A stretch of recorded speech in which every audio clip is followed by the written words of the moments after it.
is what this is what Mandarin people will call a big move. So we had this video of Nature Corn, which is basically filming the skyline because I live kind of high in the sky. We have a 50 minutes video. Which will take about 40 minutes to upload. So the next 40 minutes, I don't have to worry about uploading stuff. I don't have to worry about, oh, am I gonna be okay? Am I gonna have enough storage? Luckily for me, we upload quicker than we upload. No, I'm sorry. We can upload quicker than we film. So, my apologies. Doing this is kind of cool. She's a matchmaker and a heaven for me for Jade. She has the same baseball team as basketball team as he does. She likes Die Hard, which is super cool, and this is really fun. We got Chelsea, Gina. I don't know why I call it Chelsea. I think her real name is Chelsea though. Gina had a legit dance show for Ult.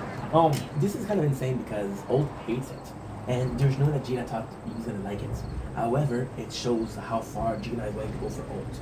Like quite an endearing thing. See, in a weird way, Gina is the most normal with Ult. Her and Terry. So Jake sees Ult as a father figure, but also it's a weird thing. And Amy sees him as kind of like just a worship, right? Gina treats him as an equal. And especially it's quite refreshing because I think that's what Ult is. See, that's the thing. We don't know much about Ult, but when he says, oh, I don't want to have a painting because I don't feel like I deserve it, it's also saying that I want to be treated as a normal person, right? There's no pictures of you guys. Where's there a picture of only me? You know?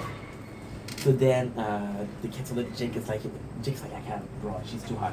I gotta be a good wingman. So Charles like, what am I supposed to do? He said, I have an emergency. Which is super nice.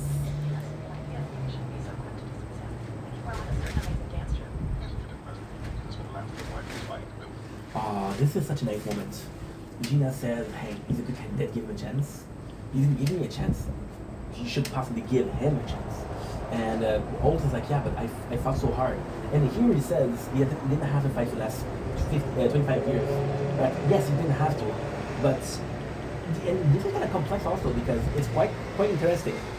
If Ult, so the second candidate is a gay black cops, right? It's quite interesting because if Holt didn't fight as hard as he fought, then maybe this guy would have to fight as hard as Ult fought. You understand? It's kind of great. When you think about it, it's kind of nice. So Ult, listen.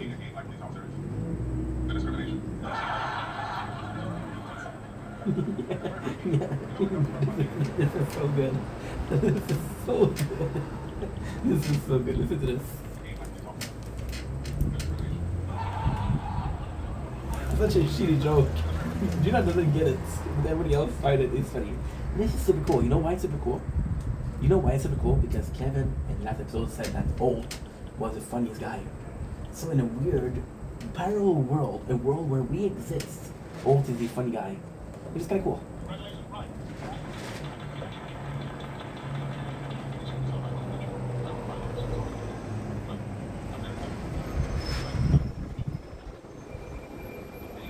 Super cool moments when Ult gives a chance to the guy. And he's still gonna be like super in there, right? It's still gonna be super there, so it's a big pass of power. And it's a chance for the new bloods to be the new bloods. We had the coolest scene with Charles and Jake pepper spraying each other because they're fighting, and he jumps the jewel because he went to a pawn shop. Charles was supposed to cancel this date with Vivian, and instead he bought a ring. So Jake's like, okay, well, you don't listen. You put the ring and the fire. That's kind of cool.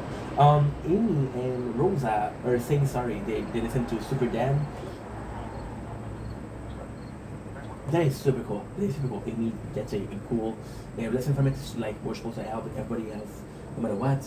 Which means that she dismissed Super Dan, but her job as a police officer was to listen to Super Dan, even if he looked a bit crazy. Which is a kind of a good moment.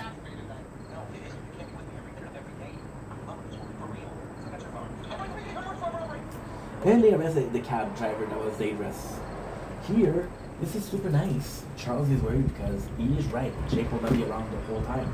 So he's like, okay, well, I actually what you're doing, but it has to come from me. Jake's feel bad about what he does, so what he does is he does and this is a really scene, and it's so nice because Charles go full Charles, right? And Jake confiscates the cell phone, but then we receive 100 message from Vivian, who herself is going full Charles mode. So you know what? With her, it might be different. She might be the one for you. So, and Jake gave her back her phone, and we organize a date at the precincts with her, and it's a super chic move. And it's a classic Jake being a good bro, which we love.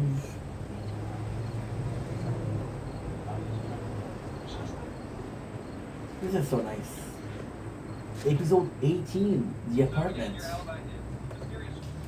The Apartment is an episode where Jake, again, eternal child, didn't think about doing some payments, and his apartment building is now making condos, so you have to buy the condo itself, and he needs $600,000. Of course, Jake waited till the last seconds and asked for cash, which is super funny.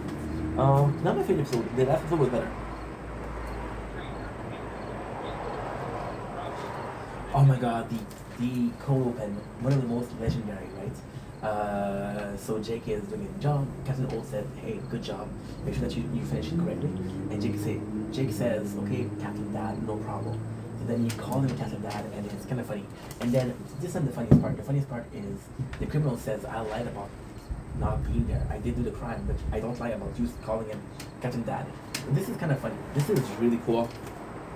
And this is the weird parasocial relationship, but this is also important. This is also important because it shows the evolution. And this is a perfect cold opening. It's fun, it's awkward, it's Brooklyn Nine-Nine, and you show that their characters are getting close to each other, which we kind of want to see. We kind of want that. They're a good quality people. There's not one character in Brooklyn Nine-Nine that I don't like. I think this is why I prefer it to The Office. Because The Office game, I didn't care. I didn't care about California. I didn't care about. Did I care about Ryan? I didn't care much about Ryan either. Yeah. And in Brooklyn Nine-Nine are all superstars. They're all freaking superstar, bro. You know what's insane? It's autumn. And some of the trees are already changing color, so that's actually pretty cool.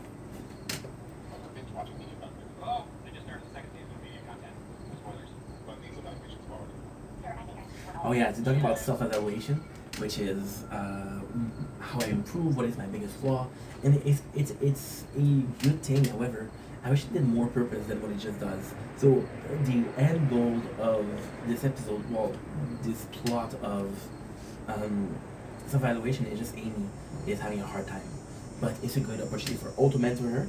I would like to see more people, right?